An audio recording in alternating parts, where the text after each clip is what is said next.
Previously on Crime Adjacent. Tommy Coulet was discovered first on Christmas Eve, 1995. Bobby Calvin was found next, exactly 2 weeks later, on the morning of Sunday, January 7th, 1996. As far as police could tell, both men drove out to Hunter Hill Rest Stop in Vallejo the night before. That would have been a Saturday night for both of them. Police suspect they were trying to cruise other men, as Hunter Hill was known as a pickup spot for illicit sex. They think this was the first time for both of them. It's just a guess. There's no way to know. This is the perplexing thing about this case. At Hunter Hill, police believe they both ran into the same man. This man then somehow talked them into his car and drove them all the way back to Ridgewood, about 20 miles or so. Both men were then murdered in the exact same manner. They were knocked over the head, like a sneak attack, and then stomped to death while the killer escaped into the night. Like I said, both men were found the following morning, Sunday, and the same man discovered both bodies. What were the odds? That's what plagued Officer Ida Jones, who was training for detective at the time. She said it didn't matter if the man was the town's wealthiest resident or that he was personal friends with the chief of police himself. As far as Jones was concerned, she had her first suspect. He wouldn't even be close to her last. Here's the story.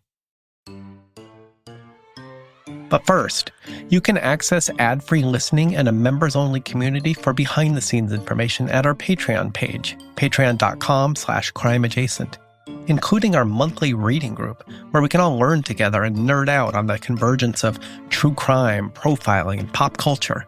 Go deep or go home, I'm here for it. I hope to see you there.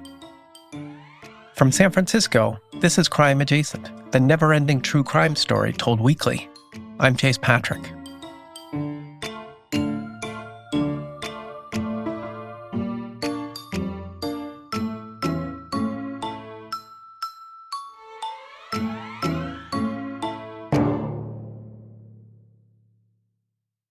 In this episode, I'm going to talk more about Bobby Calvin, the second victim. But heads up, I'm going to take a wild detour about halfway through because the possible connections between his case and a different serial killer operating all the way back into the 1940s, they're extraordinary. Plus, we'll get into Cesar Lambroso and skull measuring, so that will be fun. 2 weeks after Tommy Coulet, Bobby Calvin's body was discovered in the same valley. Bobby had just turned 30 a few days before his death. In college, he was the star quarterback for the Stanford University football team and nearly led the team to a national title. A knee injury sidelined his NFL prospects, but his brother, Patrick, told me Bobby was excited to go try his hand at Hollywood with acting, his true passion. It didn't work out. As I went over in the previous episode, Patrick said Bobby never told anyone what happened in Los Angeles, but it wasn't good. Within the year, he found himself back in Ridgewood, working as the technology coordinator for the school district. In fact, Bobby helped wire the school district for the very technology that would inform investigators of his last moments alive. These were the electronic door locks and key cards that tracked his movements that day.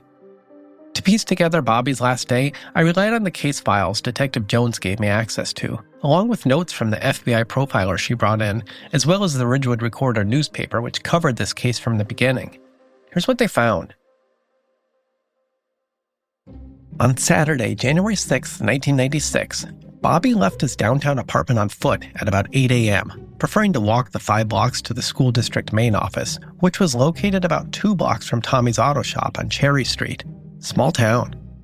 Like Tommy did on his last morning, Bobby also stopped at Mix's Diner, where he had a breakfast of scrambled eggs and said hi to the old-timers before heading off to work. Again, small town. Mix's was the local gathering place, like the Luke's Diner of Ridgewood.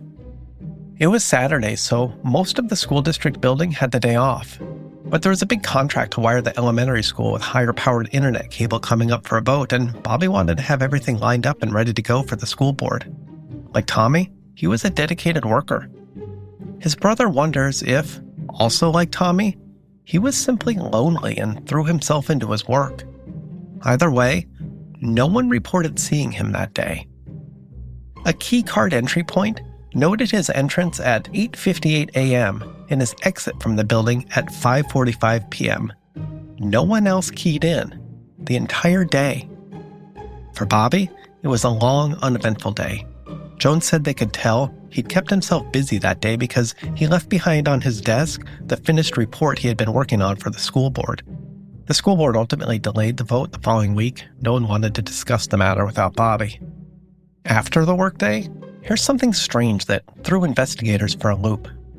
No one saw Bobby leave work or reported seeing him downtown or even noted that he made it home at all. So it's entirely possible, after clocking out at 5:45 p.m., that he traveled to Hunter Hill. Unlikely, but possible. It just wouldn't make sense in the timeline unless Bobby went and parked at the rest stop for hours before he finally met the man who would kill him. Again, possible, but Detective Jones thinks improbable. She has a reason why. Jones is pretty sure Bobby went home first to his small one-bedroom apartment on Elm Street. Yes, the same Elm Street as Tommy's house. They both lived in the same older neighborhood of Ridgewood, but Bobby lived closer to downtown by about half a mile or so. I hesitate to draw too many conclusions from all these geographic connections. Did the killer target people from the same exact neighborhood? Did he live there himself, amongst them? Maybe. But then again, remember, Ridgewood is a small town of about 10,000 or so people. This was considered the nice neighborhood, the old part of town, near downtown and City Hall, the place most young professionals like Tommy and Bobby wanted to live. It could just be a coincidence. There just weren't that many options at the time. The closest Jones could come to figuring out what Bobby did after work, but before he went to the rest stop, comes from a witness statement. It was Jones herself who canvassed neighbors and recorded this in the case file. Bobby's neighbor, an elderly woman named Sue Barnes, told police at the time she thinks she heard the apartment's garage gate roll up at about 9:30 p.m. It certainly could have been anyone. It was just an educated guess that it was Bobby. But to Jones, it seems likely. It was more or less the same time Tommy went to the rest stop 2 weeks earlier. In the end, just as in Tommy's case, there's a black hole in the public record about Bobby's last movements that day. Between the end of the workday and when his body was discovered the following morning, accounting for exactly what happened to Bobby is based on hunches, educated guesses, key cards, witness statements, vague memories, and some trace evidence left behind on his body in the abandoned car. Bobby's car was simple and solid, a gold 1990 Toyota Corolla. He drove the same route as Tommy to Hunter Hill, through downtown, onto the freeway, through the valley, and then into Vacaville, Fairfield, and finally Vallejo. It probably took him an hour or so, bringing him to the rest stop at about 10 p.m., 10:30 at the absolute latest. If, that is, it was indeed his car that Sue Barnes, the neighbor, heard leaving the apartment at 9:30. Like Tommy, his car was found the next morning and reported abandoned at 6:15 a.m. by the exact same highway patrol officer, Teresa Newberry. She told Detective Al Williams that it didn't stand out. No one knew at the time there was a serial killer operating in the area, let alone what turned out to be the most prolific serial killer in American history. Bobby's car was just one more abandoned car that week. It happened, all the time. That day, Sunday, no one called in Bobby as missing. It was 2 weeks after Christmas. There were no more family holidays or events to attend. The new year was over and the grind of the workaday schedule was back in full force. Besides, it was a weekend, and most people in Ridgewood were in church or sleeping in or preparing for one youth sports league tournament after another. The only person out and about in the valley on that Sunday morning was the man who owned the land, Daniel Palmer. I spoke to Detective Jones later, after everything settled down, at her police department office. I asked if they thought it was odd that the same man had found both bodies. Jones raised an eyebrow. She said yes and no. Yes, it was odd. It didn't happen very often. Ridgewood gets its first murder in 20 years and the same man finds both bodies on his own property. It raised suspicions, yes. And yet, on some level, it sort of made sense. Palmer did indeed own the land. He had every right to enjoy it. While hikers and joggers could trace a path around the lake, which was public property, the land where both Tommy and Bobby were found was private. You had to park where the valley's 2-lane road stopped at a dead-end sign, and then walk about 50 yards in one direction to the hay bales where they found Tommy, or 50 yards in the other direction towards the lake where they found Bobby. For another thing, Daniel Palmer, he wasn't alone the morning he found Bobby. He was hiking with his son, Michael, who was just a toddler at the time. Jones said it sounded innocent. Who takes their kid out to their own murder scene? Well, here's the detour. It's actually happened, sort of, in a way that sounds eerily similar to this case. It also includes a notorious serial killer whose full scope of murder went unnoticed for decades. In fact, the similarities between Ridgewood and this other serial killer were so striking that Jones said she did indeed follow the trail to see if there were any connections. Here's what she discovered.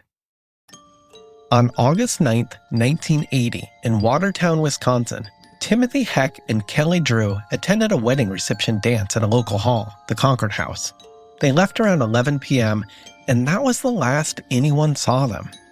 Heck's car was still in the parking lot at the Concord House, along with his wallet. Strange. Their families reported them missing the next morning, Sunday. A few days later, on August 14th, some of Drew's clothing was discovered about 3 miles away. But it wasn't until October that her body was discovered in a field by hunters about 8 miles away. Heck's body was discovered nearby the next day. Heck had been stabbed. Drew had been bound and possibly sexually assaulted and then strangled. The Clearing podcast offers a chilling account of these murders, which became known as the Sweetheart Murders. Just as in Ridgewood, the case looked like a horrible one-off tragedy at first. The case went cold. Days went by, months, years. Then, in 2007, something truly remarkable happened. A woman named April Blasio had been having all sorts of suspicions about her father, and they were only growing worse as she grew older. You see, she already knew he was a convicted criminal for robbery and impersonation and escaping jails. At one point, her father had been on the FBI's most wanted list for unrelated crimes. In fact, he had even written a book about the experience and became sort of a motivational speaker in a way, talking about how he turned away from a life of crime. This didn't match up with Balasio's experience, nor that of her brother, John. In fact, both of these siblings would later go on to write their own books about their childhoods and what it was like to have a serial killer as a father. In an interview with WTOP Radio about her book, Raised by a Serial Killer, Blasio said this: "He was fun and he was charismatic on one side, but on the other side, he was this horrible, despicable monster. But he was still my dad, and I still loved him. There were times that my childhood was fun and great, and that was because of my dad." Honestly, I appreciate the gray area and nuance here. The banal everydayness of it all, intermixed with the most unspeakable human tragedies. It sounded so much like life, minus the murder, I guess. But also, it sounded like what happened in Ridgewood.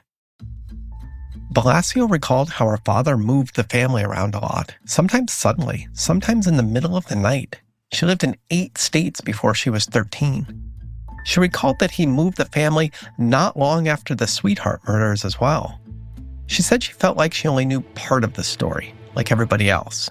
So she spent time researching where they lived when she was a child. Sometimes she'd dream about places and wake up to research them, hoping to connect her father's presence there to local crimes. The memories felt hazy and blurry and disjointed, but Blasio said she had to know. That's how she discovered the Sweetheart murders, which was still cold but making the news again with potential DNA evidence. Hang on, this gets wild, much wilder than one horrific double murder, and it's what attracted Jones to this case. In her memories, Blasio recalled that her dad told her exactly where police would find the victims, in a field near town. She said he came home that night, bloody, claiming he had been hunting, which he rarely actually did. Did they actually visit the crime scene at one point? She and her dad? The memories felt blurry. Did they just talk about it? She said he talked endlessly about the Zodiac crimes to his kids, so it was possible. Blasio remembered all this and called in a tip line in 2007, told them everything. It connected all the dots that had felt so disconnected for 30 years. Edward Wayne Edwards worked at the Concord house. He was interviewed early on. Nothing came of it. However, Blasio's tip about her father led police to check him out again. He was convicted of the Sweetheart murders and many more. Edwards killed at least 5 people, maybe up to 15 or more. And this is truly wild.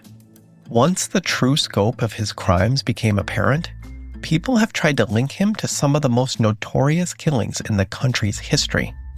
This includes the Black Dahlia murder of Elizabeth Short back in 1947, the Zodiac crimes in the 60s and 70s, and even the murder of Jon Benet Ramsey in 1996, just months after the Ridgewood spree was thought to have ended. Was he connected to Ridgewood? Was that possible? Joan said she actually checked it out. Why not? They had no leads. She followed every single trail for decades. It cost her relationships and promotions. Here's what she found. Edward Wayne Edwards would have been 14 in 1947. So sure, I guess it's possible he was related to the Black Dahlia murder. Young serial killers happen, some as young as 8 to 10. Edwards would have been in his late 30s during the Zodiac crimes. By then, he was already on the FBI's 10 most wanted fugitive list for repeatedly escaping jails, traveling around the entire country doing odd jobs, robbing, escaping, and impersonating FBI agents and police officers. He would definitely be the right age for these crimes. In 1996, when Jon Benet Ramsey was killed, however, he would have been 67. Maybe he could have taken a younger girl like Jon Benet, but he'd probably be a little old to lure young, handsome guys like Tommy or Bobby Calvin into cars, or to get the jump on the next victim, an absolute brawler. It's doubtful. Plus, the specific signature behavior of the rest stop killer seemed wildly different than these other murders. There's no chance. But here's the clincher. Edwards died in prison in 2011. He couldn't possibly have done what happened in Ridgewood in 2023. Still, I couldn't help but think of this when I thought of Daniel Palmer out there with his son, Michael, back in 1996. True crime does this to your brain, linking one macabre scene to the next, making you a real hit at parties or family dinners, sure, but also, and here's the crux of it, leaving you to wonder whether murder is generational somehow, passed through the blood. I know, I'm not going the full Lambroso here, but the idea comes up in Ridgewood later. What do I mean? Sorry, I won't nerd out too much here, but it's like I can't help it. As you might recall, Cesar Lambroso was a late 19th century doctor scholar and often considered the father of modern criminology. He believed that criminals were not made by society, but born, destined for wrongdoing. He argued that you could identify a criminal by their physical traits, sloping foreheads, asymmetrical faces, long arms, features he called evolutionary throwbacks to a more primitive human. Women criminals were doubly abnormal in his view because they defied both nature and social roles. Pick a lane, my dude. Which is it, nature or nurture? Skull measuring, body measuring, appearance measuring? He ran the full gambit of racist and sexist and classist assumptions that have been discredited as pseudoscience and eugenics. And yet, he also laid the foundation for the modern fields of criminology and criminal profiling, arguing crime and criminals could be scientifically examined rather than considered solely moral failings, even if his methods were obviously, well, laughable. Unless you're on Twitter, I guess. Still, I'm thinking of lineage here. Is crime generationally inherited in some way? This idea has been wielded as a racist cudgel for sure for years, and yet it's still with us in some way. We know many serial killers, not all, are created through early abuse. So maybe their parents aren't actually killers themselves, but are indeed quite capable of extraordinary violence on young children, on their own children. Is that considered passed down? Or is that demented role modeling? I'm thinking of all this because, like I said, it plays a role in Ridgewood later. So keep that in mind and hit me up with your thoughts in the Patreon chat. I'm here for it. So long digression, nerd out over. Back to the Valley and the discovery of Bobby Calvin by Daniel Palmer and his son, Michael. All of this is to say, yes, on first glance, it might have been strange for one man to find both bodies. But like Jones said, it added up. It was Daniel Palmer's land, and it was special to him. It was a family parcel that he had big plans to develop into fancy houses, a golf course, and shopping centers. The plan was coming up for a vote soon, and it divided the community, with half the town wanting to build and grow and the other half desperate to preserve the pristine valley. Palmer told Jones he kept a special eye on the land as the vote neared, which is why he went out hiking on the weekends to clean up any messes from rowdy teens the night before. Despite that story, Palmer also had an alibi.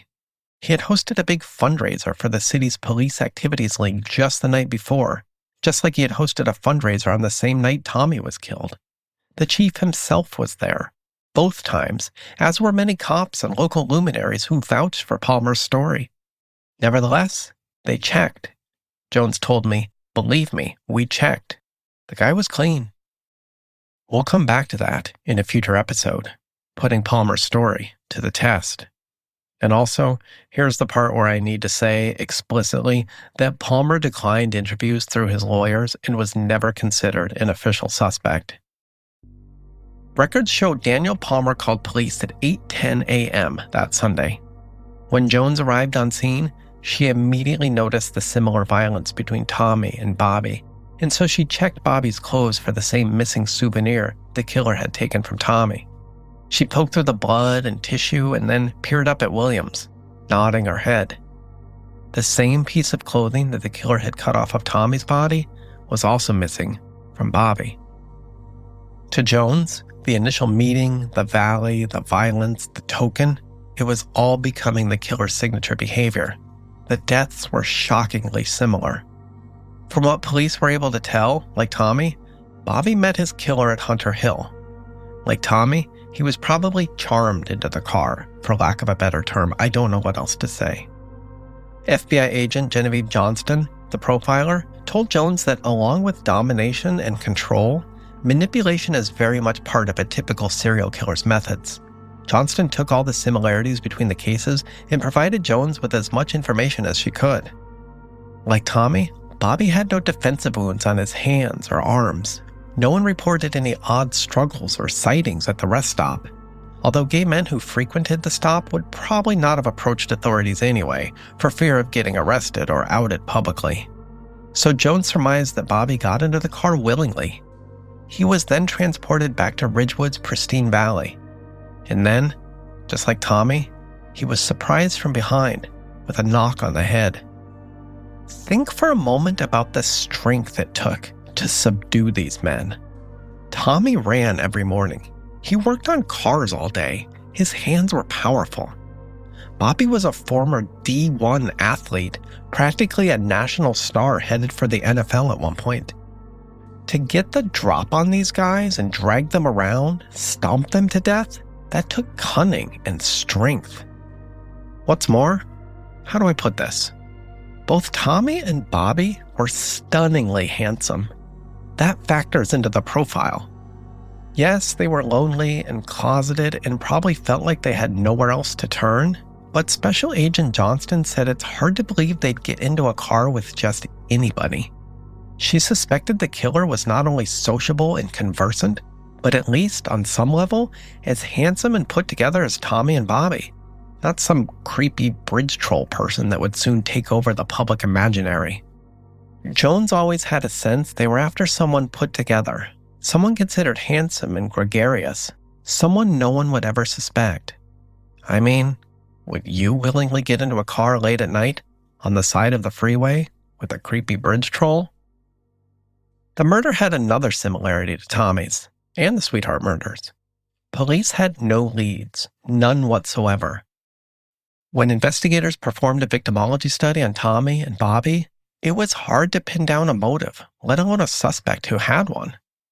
Were they just in the wrong place at the wrong time? Were they encountered, most definitely, the wrong man? Is life really so fragile and vulnerable like that? Neither Tommy nor Bobby had any enemies. Police cannot track down anyone who held a grudge or a customer they might have stiffed or a workmate they might have angered. Neither had any romantic prospects, so former lovers were ruled out. So time and time again, police kept coming back to the only links they had. Hunter Hill, the lover's lane, the similar damage to their bodies, the morbid souvenir cut from their clothes. Also, both were closeted gay men. Jones is positive this derailed the investigation from the start. She had seen this before. And like a nightmare she couldn't wake from, she couldn't stop it from happening in Ridgewood as well. Next time on Crime Adjacent. In San Francisco in the 1970s, a killer was approaching men at gay bars. His approach was unique, to say the least. The killer told the men he had sketched them at the bar from across the room and wanted to show them his drawings, his doodles. Jones said word of the killer was still making the rounds in the gay community in the 1990s because the killer was never caught. She wondered, had the killer changed his behaviors and simply moved to Ridgewood to continue this whole time? Rather than going from bar to bar, was he moving along the freeways from town to town, man after man, murder after murder? Remember to review and like Crime Adjacent wherever you listen to podcasts, and check out our Patreon page to unlock ad-free listening, bonus information, or to become part of the biggest, nerdiest true crime and criminal profiling reading group you could ever hope to find. Until next time, this is Chase Patrick from San Francisco with a reminder, you'll never unhear what happens next.